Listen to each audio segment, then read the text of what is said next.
It's the main reason that I went into, followed that path, because I could have stayed in the secular realm, was that it was going to be a godly environment, and that they truly believed the word of God and they behaved accordingly.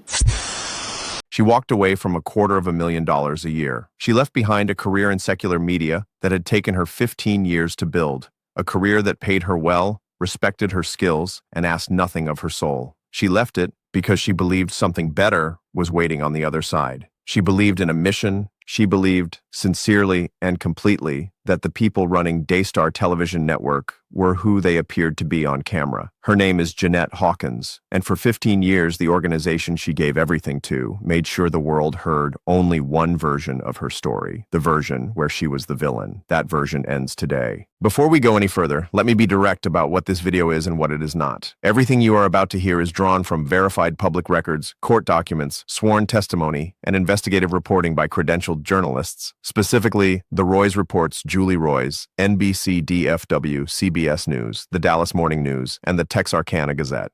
All named parties have had the opportunity to respond to journalists and investigators of record. Nothing in this video constitutes a legal conclusion. The Jeanette Hawkins lawsuit, the Karen Thompson lawsuit, and the Jennifer Falcon lawsuit were all dismissed or withdrawn without trial, with no court findings of wrongdoing against Daystar or its leadership. Daystar has denied the allegations raised in those suits. Those facts are as much a part of this story as everything else, and we will not obscure them. What this video will do is lay out the documented pattern, and when you see it clearly, from 2007 all the way to November 2024, you will understand why so many people who watch this story unfold from the inside have said the same thing over and over. This was not a series of separate incidents. This was a system. In 2005, Jeanette Hawkins made a decision she described in a March 2025 interview with Julie Roys on the Roys Report podcast as a leap of faith. She had spent 15 years building a career in secular media. She was earning $250,000 annually. By any professional measure, she had made it.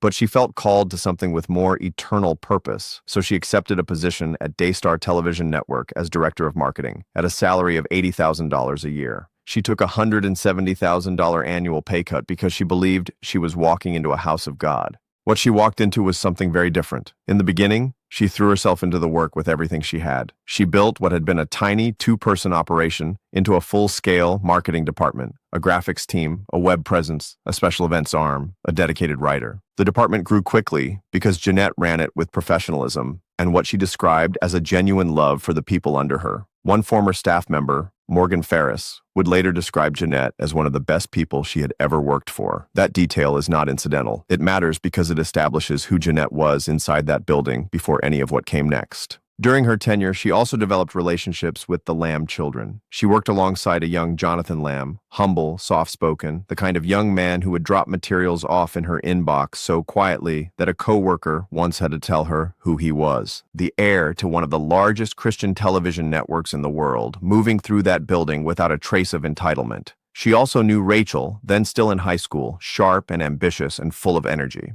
Rachel came into Jeanette's office one day while Jeanette was admiring her pearl earrings. Rachel simply took them off and handed them over. That was the girl Jeanette knew, generous, fiery, and full of what looked like genuine promise. But there was another side to Daystar that the cameras never showed. In 2007, 2 years into her role, Jeanette Hawkins discovered that Marcus Lamb, the founder, the face of the network, the man who led millions of viewers in prayer every week, had been engaged in an extramarital affair with another high-ranking Daystar employee. According to her 2010 Dallas County lawsuit, covered by NBC DFW and CBS News, the affair had been ongoing for approximately 7 years. When Jeanette learned about it, she did not go to the press. She did not go to the police. She went through the internal chain of command because she believed institutions could police themselves when the right people spoke up with enough moral clarity. She was wrong. Instead of addressing the conduct, Daystar leadership, according to Jeanette's documented account, began pressuring her to participate in concealing it. She was expected to lie. She was expected to protect the brand. She was expected to become part of the cover-up. She refused. And from that moment, everything changed.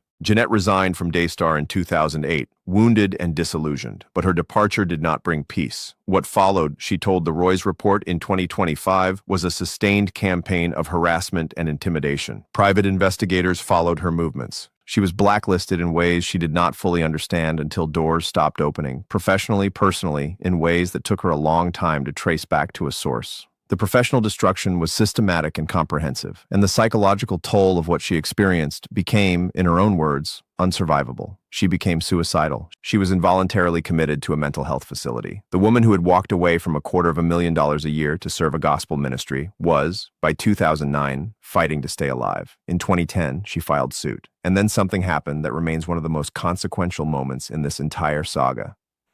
2 days before Jeanette's attorney was set to file her case, Marcus and Joni Lamb were tipped off, and rather than wait for the legal record to speak, they went on Daystar's own program, their national Christian broadcast, the one that reached millions of households, and got ahead of the story themselves. Marcus Lamb stood before his audience and told them that 3 former employees were attempting to extort $7.5 million from the ministry. He did not name the women by name. He did not have to. The ministry's public communications made clear enough who he was talking about. And he framed it with spiritual language as an attack on the ministry, as people trying to turn pain into gain, as something Daystar would not stand for. The Bedford Police Department investigated the extortion claim. According to reporting by the Texarkana Gazette and confirmed by the Christian Post, investigators found no evidence of criminal conduct under Texas law. The investigation was dropped. Jeanette's attorney called the extortion claim utterly baseless. Law enforcement agreed there was insufficient evidence to proceed. The day after Bedford Police closed the extortion investigation, the very next day, Dr. Phil aired a nationally broadcast episode featuring Marcus and Joni Lamb, in which the extortion accusation was repeated to a television audience of millions. The program did not reach out to Jeanette or the other women for their side of the story. It did not note that Bedford Police had cleared them of criminal conduct the day before. Robin Roberts appeared on Good Morning America and referred to the women as blackmailers. For 15 years, the last public word most people had ever heard about Jeanette Hawkins was extortionist. Not because a court found it true, because Marcus and Joni Lamb had a national platform, and she did not. The Jeanette Hawkins lawsuit, the Karen Thompson lawsuit, and the Jennifer Falcon lawsuit were all ultimately dismissed or withdrawn without trial, as documented by the Dallas Morning News. Daystar agreed to drop its own countersuits at the same time. No court issued findings of wrongdoing. That is the legal record, and it belongs in this story. But the legal dismissal of a lawsuit is not the same as a finding that the events underlying it did not happen. Courts dismiss cases for evidentiary reasons, for financial resource disparities, for procedural factors that have nothing to do with the underlying truth of what happened. The record of what was alleged by named individuals in documented court filings, reported by verified news organizations, does not disappear because no verdict was reached.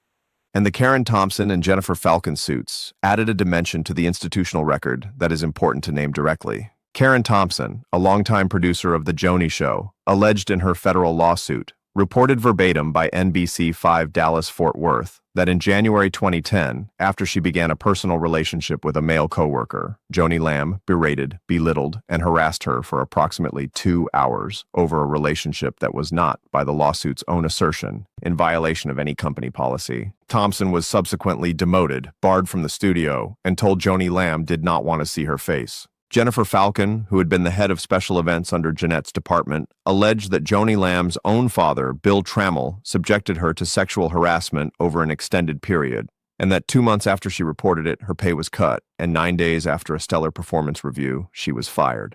Trammell, according to the lawsuit, received a pay raise that same year. Both lawsuits were dismissed without trial, and Daystar denied those allegations as well. But the lawsuits described the same internal logic as Jeanette's story, a logic in which men in the family kept their positions regardless of what they did, and women who spoke up about those positions lost theirs. For 15 years, Jeanette did not speak publicly. She carried what she knew privately. She watched Daystar continue to grow, continue to broadcast, continue to ask donors for support. She watched Marcus Lamb die of COVID-19 in November 2021. She watched Joni Lamb take the helm of the network alone. She watched the next generation step into the spotlight. And she watched, perhaps with a particular kind of weariness, as the same institutional patterns she had witnessed in 2007 began to surface again, this time directed not at a whistleblowing employee, but at Marcus and Joni Lamb's own son. The story of Jonathan Lamb and what happened to him inside Daystar is documented in remarkable detail by the Roy's Report, whose investigation published in late 2024 drew on hundreds of pages of emails, audio recordings, and internal documents that Jonathan himself provided. The reporting reveals a campaign of institutional control that mirrors with unsettling precision what Jeanette Hawkins described happening to her nearly 2 decades earlier.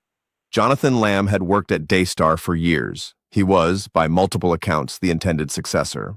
Marcus Lamb had, according to reporting by Laura Lynn Tyler Thompson and supported by a 2014 document that Jonathan later circulated, expressed his wish that Jonathan lead the network after his death. A succession plan existed. Jonathan knew the ministry, loved the ministry, and had given his professional adult life to it.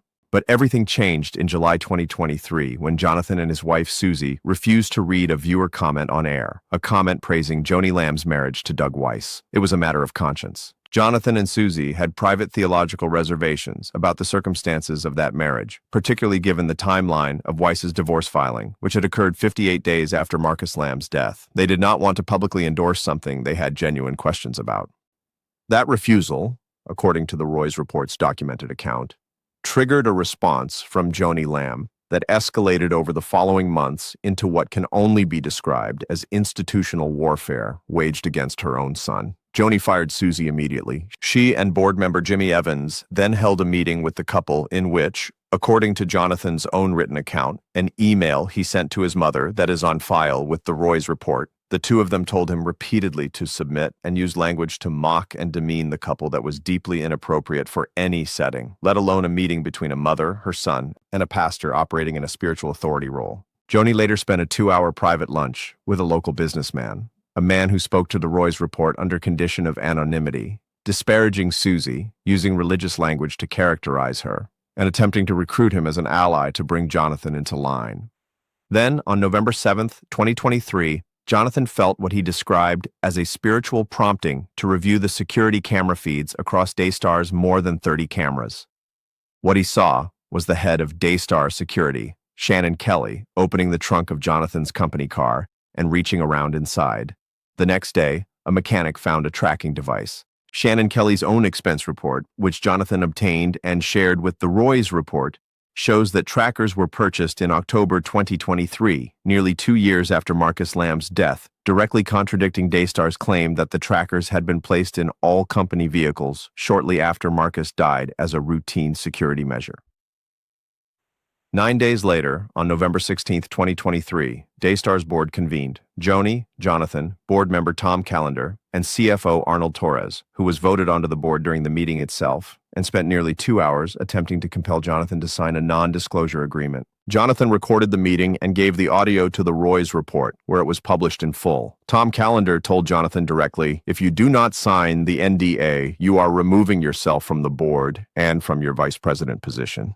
Daystar's attorney told him that challenging the authority of his organization was not something he had the right to do, and that his comments in the room constituted insubordination and independent grounds for termination.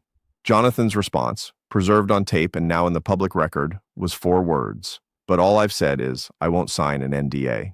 He did not sign. Daystar did not immediately fire him. They spent months revising the ministry's bylaws and shoring up their legal position before stripping him of his board seat in April 2024, cutting his salary from $250,000 to $150,000, eliminating his company car, and placing him on a performance improvement plan. They also fired both of Susie's parents, who were Daystar employees. Jonathan was ultimately terminated on November 16, 2024, a full year to the day after the board meeting where he had refused the NDA. His termination letter was delivered to his home by Shannon Kelly, the same security chief Jonathan believed had placed the tracker in his car, who arrived carrying a gun and wearing a bulletproof vest. Let that image sit with you for a moment. A bulletproof vest to deliver a termination letter to the founder's son. None of this happened in isolation from Jeanette Hawkins' story. It happened in continuation of it. The machinery was the same. The sequence was the same. Someone raises a concern, reports something they believe is wrong, refuses to be silent about it. And the institution, rather than examining the concern, examines the person who raised it, labels them, surveys them, discredits them, deploys its legal and financial and social resources to make the act of speaking cost as much as possible.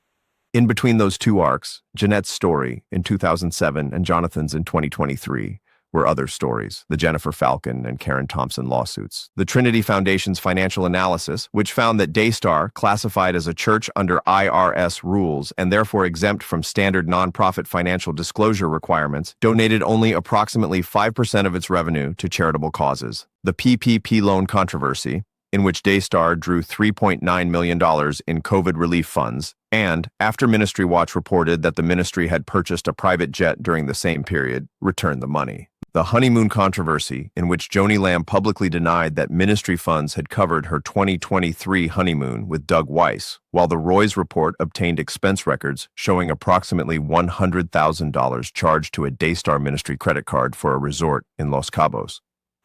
The Trinity Foundation's separate documentation of approximately 24 round-trip flights on the ministry jet between Fort Worth and Colorado Springs, at an estimated total cost of over $760,000, corresponding to the period of Joni's relationship with Weiss. These are not isolated incidents of individual poor judgment. They are the output of an institutional culture, a culture in which the machinery of the organization was reliably deployed across administrations and across decades to protect itself, to discredit those who spoke against it, and to continue asking the faithful for their financial support. Which brings us back to where this story started and to where Jeanette Hawkins stands today. On March 12, 2025, Jeanette sat down with Julie Roys for a full interview that aired as episode 185 of the Roys Report podcast. It had been 15 years since her lawsuit was filed and more than 17 years since she had resigned from Daystar after refusing to be part of a cover-up. She spoke for nearly an hour and a half. She was clear, composed, and specific. She said that what she experienced inside Daystar felt like she was spiritually raped, a phrase she acknowledged was strong, but which she chose deliberately because it captured the comprehensive nature of what had been taken from her. Not just her career, not just her reputation, but her sense of herself as a person of faith. Her ability to trust institutions that claimed divine authority. Her willingness to believe that the face a ministry shows the world has any relationship to what it is behind the door. And then she said something that deserves to land fully before this video closes. She said she was speaking out because she knows there are other people going through the same thing who are hurting. She was not speaking for retribution. She was speaking because silence, she had learned through 15 years of living inside it, does not protect the vulnerable. It protects the institution. As of July 2026, Rachel Lamb Brown and Rebecca Lamb Weiss have co-authored Daystar's monthly leadership newsletter, describing themselves as part of Daystar's leadership team. Rachel's public social media describes her as a host, marketing director, and film personality at Daystar. Jonathan Lamb, the man his father named as his intended successor, the man who was tracked by private investigators, terminated by a security officer in a bulletproof vest, and stripped of everything he had built inside that ministry after refusing to sign a gag order, has, as of the available public record, no role at Daystar, no title, and no seat at the table his father built. The pattern that Jeanette Hawkins first identified in 2007 has not resolved. It has simply moved on to its next chapter. What accountability looks like for a ministry classified as a church, exempt from standard IRS financial reporting, operating across a national broadcast footprint, and wielding the language of faith as a social and institutional tool, that is a question the public record has not yet fully answered. But it is a question worth asking loudly, and asking often, and refusing to stop asking until the record provides something more than silence.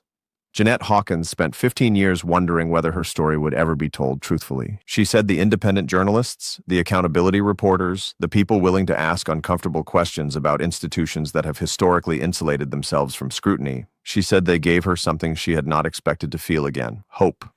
The truth, she said, will set you free. She was right. It just took 15 years for anyone to let her say it. If this video helped you understand the documented history of Daystar Television Network and the people who tried to tell the truth about it, please share it with someone who needs to hear it. Every primary source for everything discussed here is linked in the description. The Roy's Report, NBC DFW, CBS News, the Dallas Morning News, the Texarkana Gazette, and publicly accessible court records. Read them yourself. Draw your own conclusions. The documents were always there. They just needed someone willing to read them out loud. This channel will keep following the documented record wherever it leads. Until next time, stay rooted, stay real, stay in the Word. God bless.